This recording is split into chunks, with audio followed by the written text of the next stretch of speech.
Hello and welcome to Talk Vietnam. This is Quốc Khánh. As you know, COVID-19, malaria, dengue, tuberculosis are all dangerous diseases to humankind.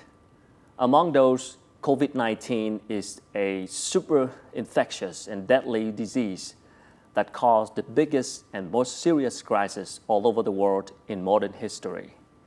As a result, the world now is racing more than ever to find a therapeutic agent to treat COVID-19 as soon as possible. Contributing to that effort, one organization of Oxford University in the UK is collaborating with Vietnamese hospitals to carry on extensive research and clinical trials so that we can have a better cure for humankind in the coming time. In order to understand more about this, we are lucky enough to welcome to Talk Vietnam today the directors of that organization, Professor Guy Thuyết from the Oxford University Clinical Research Unit. Professor Thuyết, thank you so much for coming. Welcome. Very nice to be here, thank you. We appreciate your time coming here to join us this time to talk about COVID-19. As a academic infectious disease physician and also microbiologist, what would you say about COVID-19? Why is it so dangerous and powerful enough to turn the world around? Well, the problem with COVID-19 is two things. Firstly, that the world has never seen this before. The human beings have never seen this virus before. So everybody is susceptible to this virus. Yeah. There isn't anybody with immunity that would protect them from infection from this virus. So that's the first thing to say. And the second thing is that it's really quite infectious. Yeah. So it's able to pass quite easily between people. And that's a problem because the world is much more connected than it was even 10 years ago. And as this virus has shown, it's been able to spread very, very rapidly throughout the world and cause a huge number of problems. Yeah, I mean, after 4 months of big impacts around the world, what can we know about the virus so far? Can we draw some conclusion? Yeah, I mean, we know things about what it does to people, and then we know things about what it does to populations. Mm-hmm. So when we talk about what it does to people, we've learned a lot over the last 2 months about what it does to people in hospitals. Mm-hmm. We know, for example, that somewhere between 0.5% or 1% of people get very, very unwell and die. Those people tend to be more elderly and they tend to have pre-existing medical conditions, but not always. There have been some young people die from this infection too. So we know that it's a serious infection, but we know that there are groups of people who are much more at risk of doing badly when they get it. The other thing that we know is how it's transmitted, and we know we're beginning to know better how it's transmitted and how it passes through the population. Mm-hmm. So we know that it's transmitted by secretions from the lungs and the respiratory system, and they get coughed out and they contaminate places close to those people who are infected, and also other people can inhale the virus as it spreads around the air. But you have to be quite close to people for that to happen. You have to be usually within a meter to be able to catch the infection. So we're beginning to know all of these things, and we're beginning to understand how it is that you can control this infection. Yeah. So can we be able to come up with sort of like a standardized treatment process for this COVID-19 around the world for now? Well, we can, and that's beginning to happen. So it's a completely new virus. So when it starts, nobody knows what works. There's no past record. There's no past record. There's no drugs that have been specially designed for this COVID, or the SARS-CoV-2 virus, as it's called. So everyone goes, well, how are we going to treat this? And the approach was looking at drugs that have been available for the treatment of other infections, and maybe they work. Yeah. And then there's some new drugs that specifically act against the virus that have been developed for other recently emerging viruses. So people have looked very rapidly and said, okay, these might work, these drugs might work, and we're going to set up clinical trials to do it. And actually there's been an amazing effort across the world in terms of doing the clinical trials to define what works, and that will lead to a standardized treatment. But we're only a few months into this process yet. So whilst there's standardized treatment to support people in hospital, and the treatment that you would get in Vietnam is very similar to the treatment that you would get in London or New York, for example. Sure. Very, very similar. Yeah. The specific treatment against the virus, we're still learning how to do that. The world had acknowledged Vietnam's success in controlling the COVID-19 pandemic. Since the outbreak of the COVID-19 to June the 27th, Vietnam has recorded 355 infected cases, of which 25 cases are being treated, 330 cases have been cured, and especially there have been no deaths. For more than 2 months, Vietnam has had no COVID-19 infections in the community. When the international media and press learned about Vietnam's pandemic prevention methods, they interviewed experts on infectious diseases working in Vietnam, including Professor Guy Thuy. I think the essence of their success has been the fact that they responded very, very quickly. And they began to prepare as soon as they heard about the outbreak. They were very, very careful in identifying cases and identifying the contacts of those cases and quarantining them. You've been working in Vietnam for years, and now you have witnessed firsthand how Vietnam is fighting against COVID-19. What do you think are the key reasons behind Vietnam's success so far? Well, Vietnam has been extraordinarily successful, I have to say, and many countries are looking at Vietnam and saying, how did they do it? And I think the most important thing actually is the speed of their response. The speed of... The speed. Yeah. So the first case was on January the 23rd. 23rd, yeah. 23rd in Hanoi. And the government responded almost immediately. As you know, that was around Tet, the Lunar New Year. Yeah. So the schools and the universities were shut, but they kept them shut. The even controversy about the shutdown of the school. Yeah. A little bit, but they were right. People said, why too early? They were right to do it, I think. I know, right? It's a good decision. It was a good decision. And then they started to restrict flights and quarantine people. And the thing that they did really, really well was identify cases and isolate them, and then isolate their contacts. And that's, that is a very old-fashioned approach in many ways. This is something that people have known about infectious diseases, since the 14th century, since plague was going through Europe. Yeah. Quarantine, it means, it stems from quarantino, the 40 days of isolation from plague. This is the same, these are medieval techniques, if you like, to be able to control infectious diseases. But actually countries find them very difficult to do well, but Vietnam did it very well. So we just went old school? Yeah. That's the traditional way? Well, you went old school to do that, but you also went new school, if you like, the government used SMS and social media to educate the public about what they were doing and how to protect people from this infectious disease. So they had the old-fashioned techniques of isolating cases and quarantine, but then more modern techniques around communication and making sure that the population understood what was happening and why it was happening. Do you think that was happened because Vietnam already has some experience dealing with SARS before? Yes. I think that's a very, very important point, actually. So I was here in Vietnam in 2002-03 around SARS. That's around the big time with SARS. I remember very, very clearly the days that the first cases of avian influenza came into the hospital for tropical diseases here in District 5 in Saigon. You saw that? I saw those patients. I saw the reaction. And subsequent to that, there's been outbreaks of hand, foot and mouth disease, measles, dengue through the years. So Vietnam has a very well-developed system to approach and control infectious diseases, which is better than many, many other countries. They're very respectful of them. Many richer countries have lost respect for infectious diseases. It doesn't affect them so much. Vietnam still has a great deal of respect and expertise in dealing with them. When the first case were discovered, like you said, in January 23rd this year, what was the reaction from your unit at that time? So we had two priorities when we heard about that. The first one was to keep our staff safe, big priority. We can't do anything. We can't help if our staff aren't safe. So we spent a lot of time trying to make sure that our staff were safe and that responses we made at work were appropriate. The second thing was to work out how to help Vietnam respond.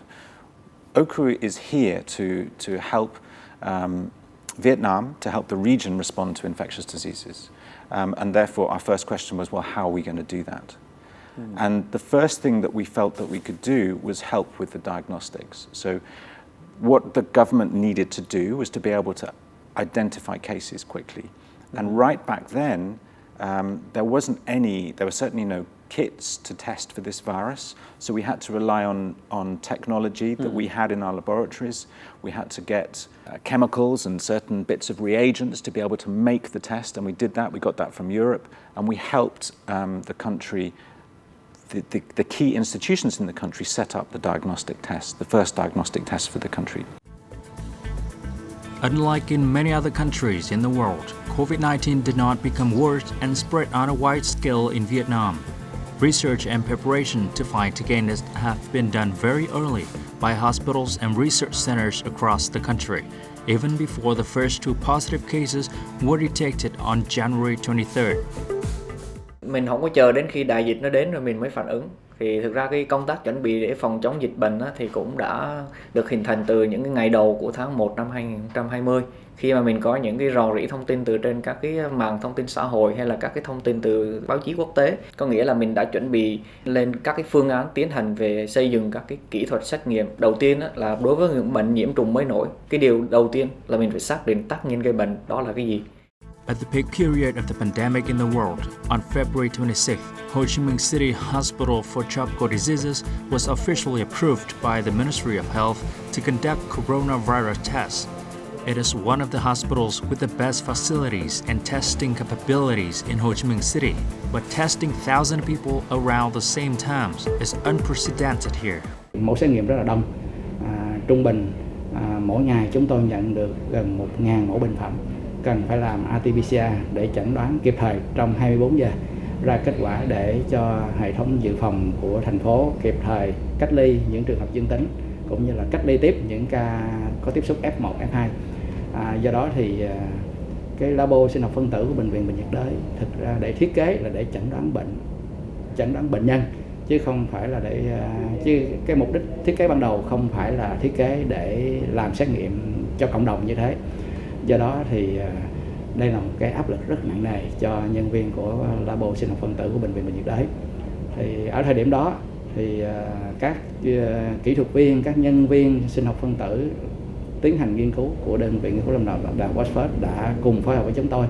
Họ tạm ngưng tất cả những công việc tiến hành nghiên cứu trong labo của họ và họ thành lập những cái ekip cùng với lại nhân viên của bệnh viện cùng phối hợp với nhau để chúng tôi có thể chạy xét nghiệm PCR liên tục 24/24 giờ, kể cả ngày thứ Bảy Chủ nhật, để có thể thực hiện đáp ứng cái nhu cầu xét nghiệm của thành phố ở thời điểm đó.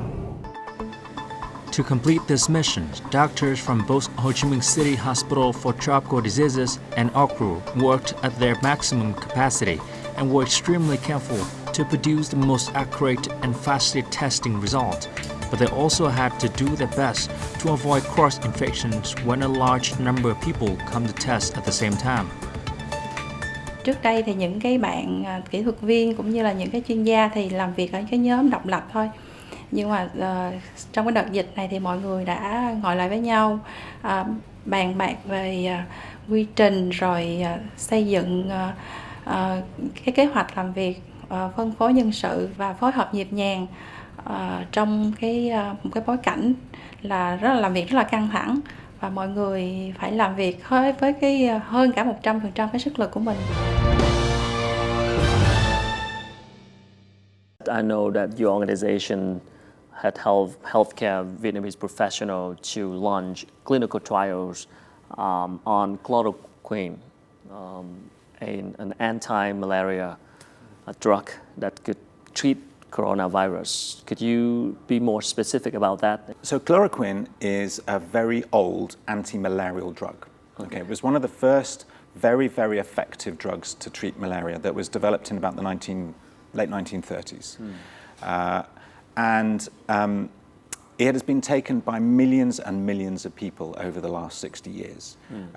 Probably one of the drugs that human beings have been exposed to most in that period of time. Yeah. Okay, so and everybody knows that it is very safe and it kills malaria.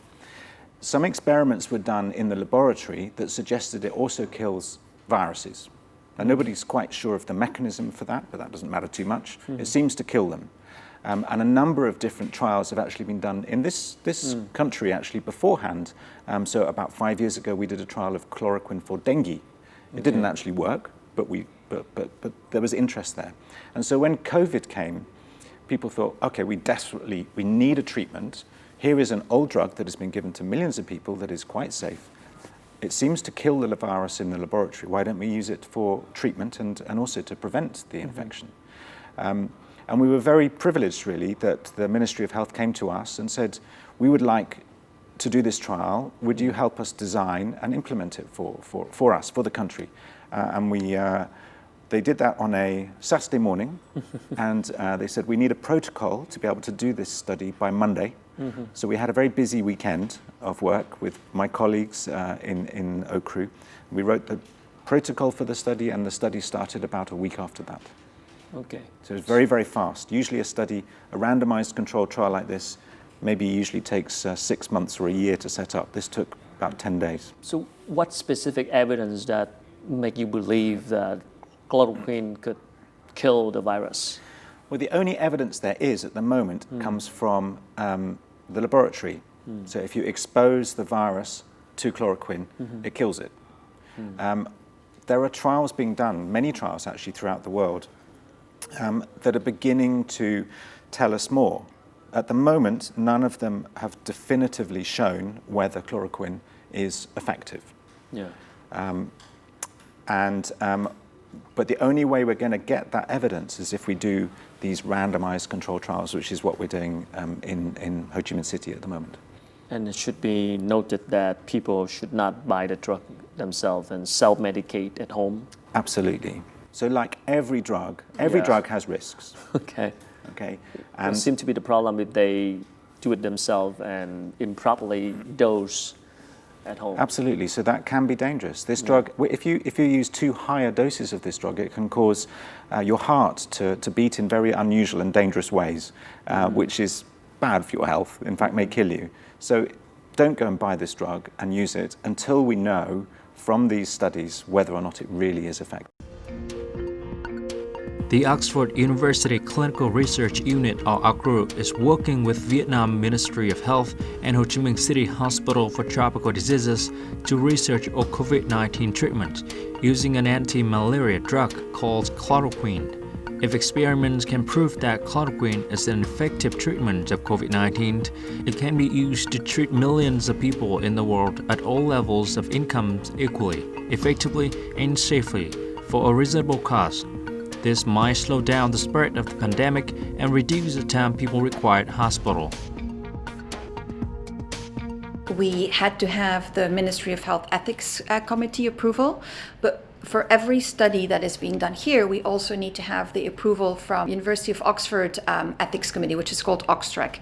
So we go through these different committees to make sure that the work we do is scientifically sound, but also ethically appropriate. Chloroquine's an anti-malarial drug that we've known about for many years. We've used for many years to treat malaria, some forms of malaria in Vietnam and elsewhere around the world.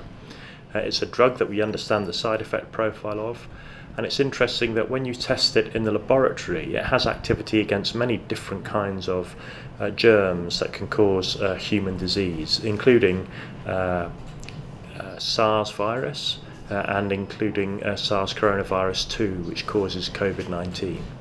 We then use a process called randomization to allocate that patient either to receiving the chloroquine intervention or to just receiving the standard of care, the normal treatment for COVID-19. Some recent researches show that chloroquine can stop virus infections by increasing endogenous pH necessary for viral fusions on cells or interferes with the glycosylations of cell receptors in the novel coronavirus. The main study is an open-label, randomized, controlled trial that will be conducted in 240 inpatients in Ho Chi Minh City. But according to experts at ACRU and Ho Chi Minh City Hospital for Tropical Diseases, despite their successful experiments in the test tubes, it is still too early to draw any conclusions whether this drug can treat COVID-19 effectively. Hiện nay thì do tình hình bệnh không có nhiều, do đó thì chúng tôi chỉ mới bắt đầu được có 5 trường hợp thử nghiệm. Do đó thì số lượng bệnh nhân còn quá ít để mà chúng ta có thể nói gì về hiệu quả của chloroquine trong COVID-19. Other than chloroquine, other kind of medications are being tested as well. Could you tell me more about other kind of medications?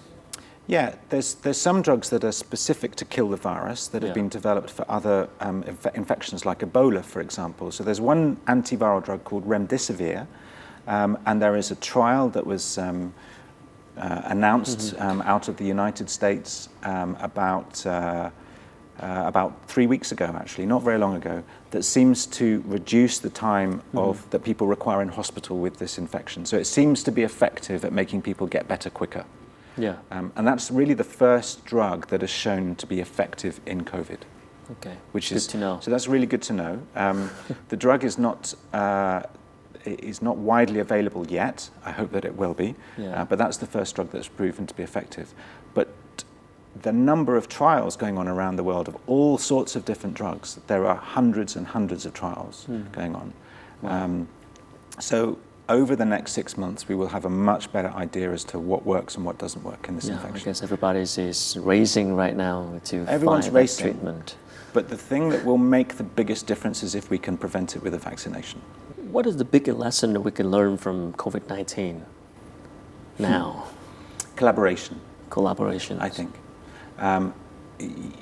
It's been very clear, hasn't it, I think, over the last 4 months that the only way we're going to tackle this infection is globally. Yeah. In individual countries, they can do very well, like Vietnam has done very, very well. But actually for the world to control this infection, it has to collaborate. It has to collaborate scientifically, and it has to collaborate politically to be able to control this infection. And that's a huge challenge if you consider what the differences in opinion throughout the world. Yeah, but that's countries. what's required. And so collaboration is absolutely essential. So what do you think Vietnam can do to collaborate better with other countries around the world on this? Well, I think Vietnam has been very collaborative. I don't think it can do better in that respect. I think what's going to be challenging for Vietnam is when they have to try and make a decision to open the borders. And that's going to require some collaboration with other countries potentially about who comes into the country, how they're going to be tested, how are we going to make sure that the infection isn't introduced and causes infection in the community. All of those things will require collaboration and thought. But I think Vietnam has done that very well so far. Good to know, man. We're lucky to be in Vietnam at this moment. I think so. 29 years ago, the research collaboration between ACRU and Ho Chi Minh City Hospital for Tropical Diseases was originally located in a renovated old leprosy ward. After 17 years of operation, the unit moved to the new building of a dedicated institute for clinical research in the grounds of the hospital. Over 2 decades of research and development, ACRU has laboratories for HIV, malaria, dengue, tuberculosis, and many other infectious diseases. Chương trình này bắt đầu bằng một cái hợp tác nghiên cứu về sốt rét ác tính, làm sao điều trị để cải thiện tử vong của bệnh nhân sốt rét ác tính. Và sau đó thì chương trình ngày càng mở rộng ra, nghiên cứu các bệnh nhiễm trùng quan trọng có ảnh hưởng đến sức khỏe cộng đồng tại Việt Nam. Thì trong suốt hơn 29 năm qua, thì sự hợp tác giữa Bệnh viện Bệnh nhiệt đới và đơn vị nghiên cứu lâm sàng đại học Oxford rất là hiệu quả. Thì thông qua chương trình hợp tác này, thì Bệnh viện Bệnh nhiệt đới đã có đủ những cái phương tiện kỹ thuật cũng như là đã được đào tạo về chuyên môn kỹ năng cho các nhân viên y tế của bệnh viện để có thể hoàn thành nhiệm vụ của mình. During collaboration, our crew in the hospital researched and established methods and treatment for many infectious diseases, and especially this cooperation has contributed greatly to reducing the number of malaria deaths worldwide after the malaria drug was successfully tested in the 1990s. The drug is now widely used by the World Health Organization. Những cái thành tựu mà mình có thể kể đến đó là cống hiến đến cái phác đồ điều trị bệnh sốt rét, phác đồ điều trị bệnh lao màng não, bệnh viêm màng não. Đó là những cái bệnh có thể gây tử vong và lúc nào cũng có sẵn sàng tham gia đáp ứng những cái bệnh nhiễm trùng mới nổi, ví dụ như bệnh SARS coronavirus 2003, bệnh đại dịch H5N1 năm 2004-05, đại dịch cúm H1N1 và cái đại dịch SARS coronavirus hiện COVID-19 mà mình đang đối diện. Ngoài ra, các cái thành tựu trong cái nghiên cứu về chẩn đoán, ví dụ như sử dụng các cái công nghệ giải trình tự thế hệ mới để giúp những người bác sĩ tìm ra sớm cái tác nhân gây bệnh để có thể giúp điều trị tốt hơn cho bệnh nhân. For doctors and nurses at the hospitals, seeing the patient cured is the greatest happiness. During more than 20 years of cooperation, our crew at Ho Chi Minh City Hospital for Tropical Diseases had achieved many outstanding results with the utmost dedication.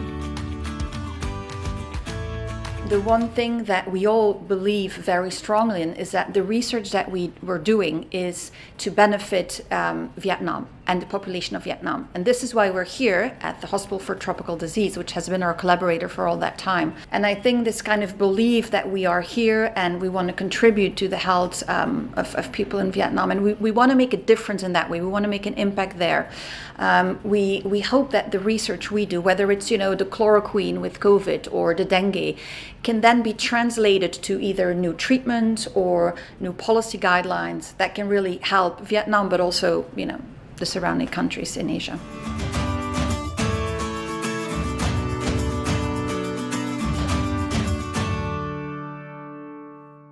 After so many years you have lived here and witnessed everything is changing, what were some of the major outcomes or greatest achievement that you see Vietnam has made so far in terms of research and medical system? I think it's systems to be able to approve research, which again sounds quite boring, but actually is very important. So that the systems that the Ministry of Health, for example, has put in place to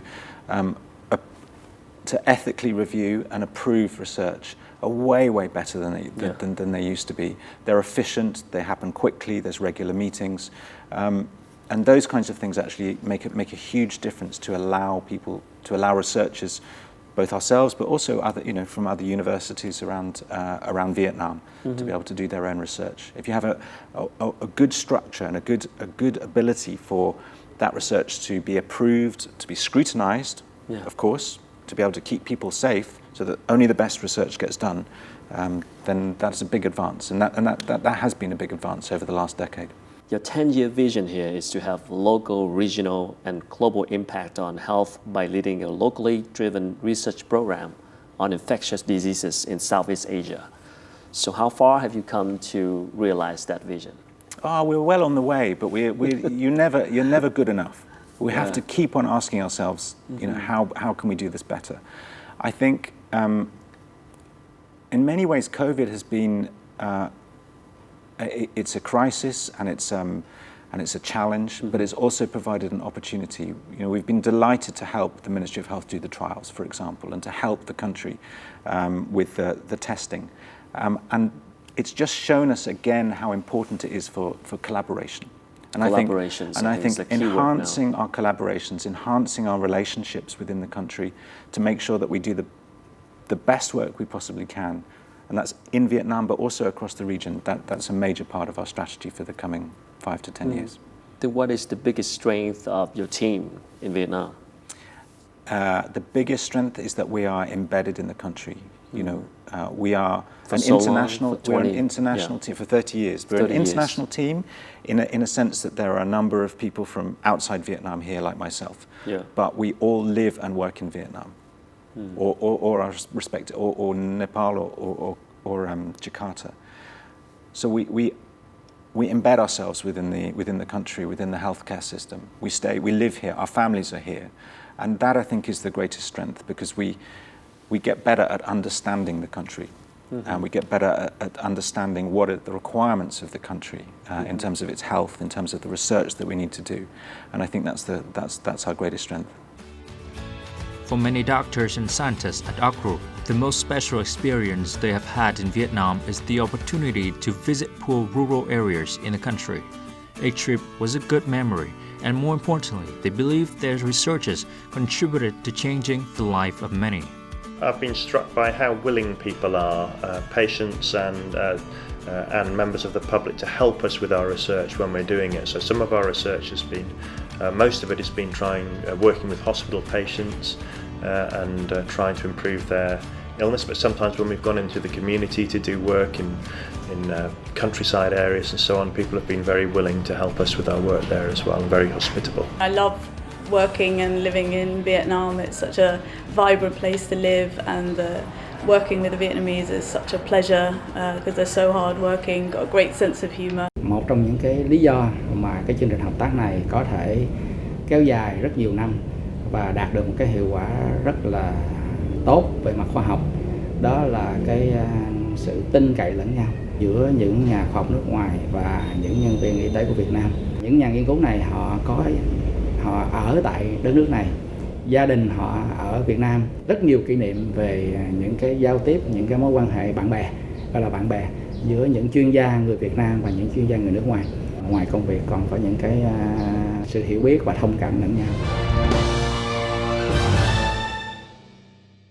Back to your experience in Vietnam, you came here about over 20 years ago. Yeah. What brought you to this country in the first place? So luck, just luck. Just luck. So my wife. Tell me about your trip back then. So my wife and I were working in London. This was in about 1996, 1997, and we were working very hard as junior doctors in London, and we were getting a bit restless. We didn't want to stay working this hard in London. We wanted to go somewhere else. So I wrote a letter to somebody called Professor Nick White, who'd been working in Vietnam. Actually, he was responsible with Professor Tran Tin Hien, who works for the Hospital for Tropical Diseases here, for setting up the unit here in 1991.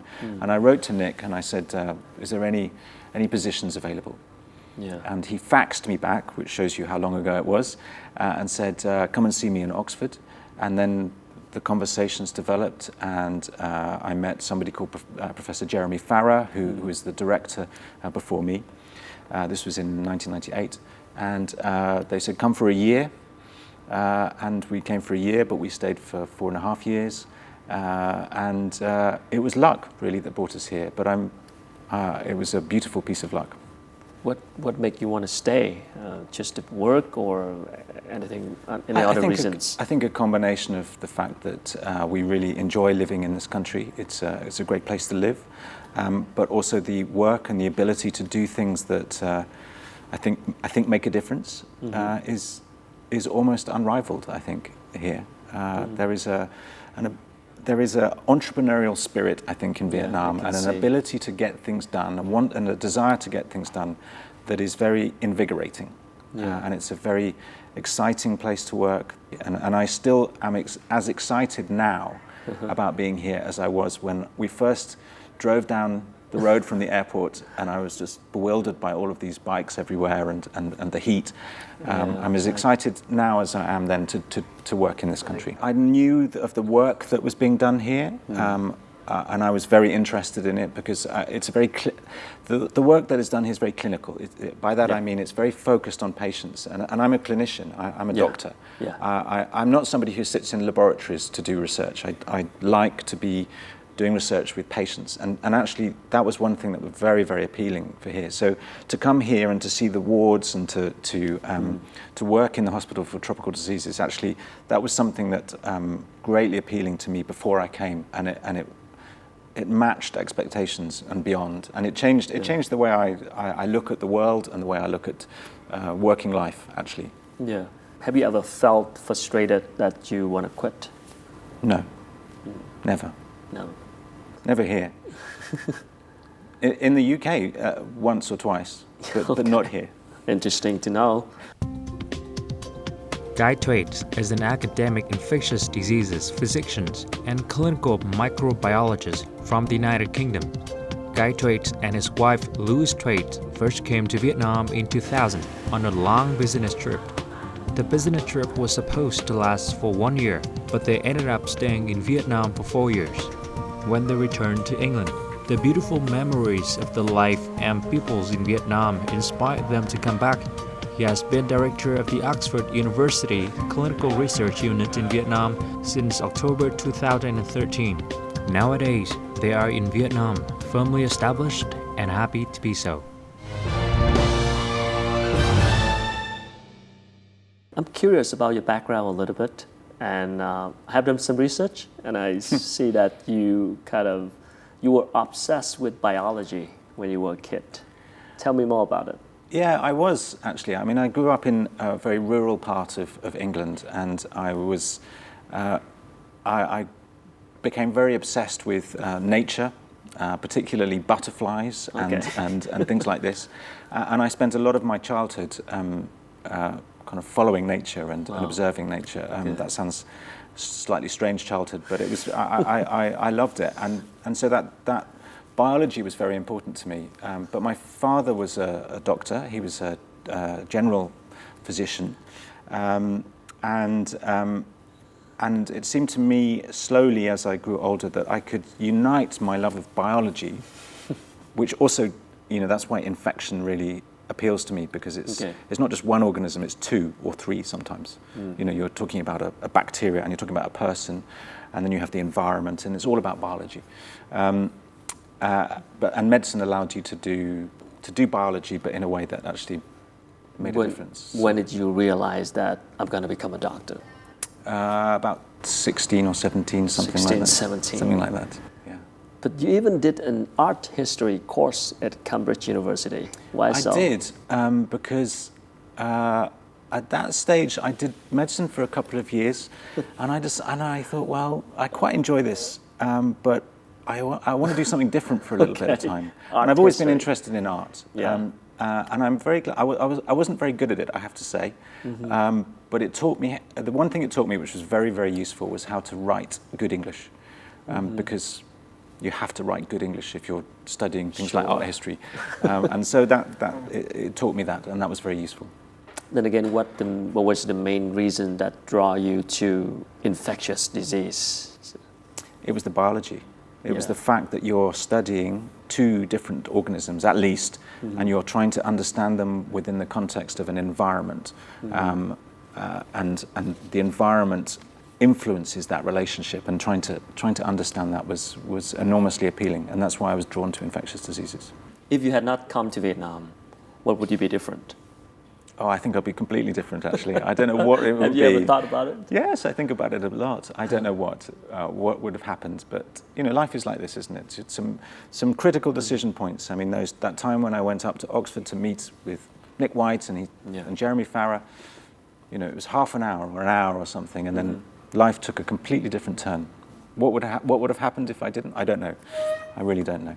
Are there many other physicians coming to Vietnam to do some research like you in the future? I'm sure there will be, but our rationale for being here isn't just about providing opportunity for people outside of Vietnam. It's very much about developing people in Vietnam and developing physicians in Vietnam to be able to do really good clinical research. And we've got some fantastic Vietnamese clinicians and non-clinicians doing research with us and learning how to be really good researchers, and actually that's why we're here as well, is to develop the capacity of Vietnam, of Indonesia and Nepal to be able, for their own physicians, to be able to do work. Of course, it's great to be, I've learned an enormous amount being in this country. It's offered me an enormous opportunity. I've been very privileged to be here, but I also want to make sure that that the people who train and who grew up in this country and in Indonesia and Nepal have that opportunity as well. Yeah. What would be your top 3 advices to other researchers if they want to come to Vietnam? If they want to come to Vietnam, well, they can talk to me. I'm happy to give advice. I think enthusiasm is critical. So be enthusiastic and be persistent. Those are the sort of two things about being a successful researcher in Vietnam, I think, that are really critical. You have to be persistent, gently, be sure of what you want to do and keep going. But you also have to have an enthusiasm and an optimism, if you like, because it's not easy doing research. Do you think you're going to stay in Vietnam for a long time? Oh, I think so. Yeah. I think Vietnam is with me. Yeah. What's your plan now? So short-term plan is make sure that we do the best we possibly can with COVID.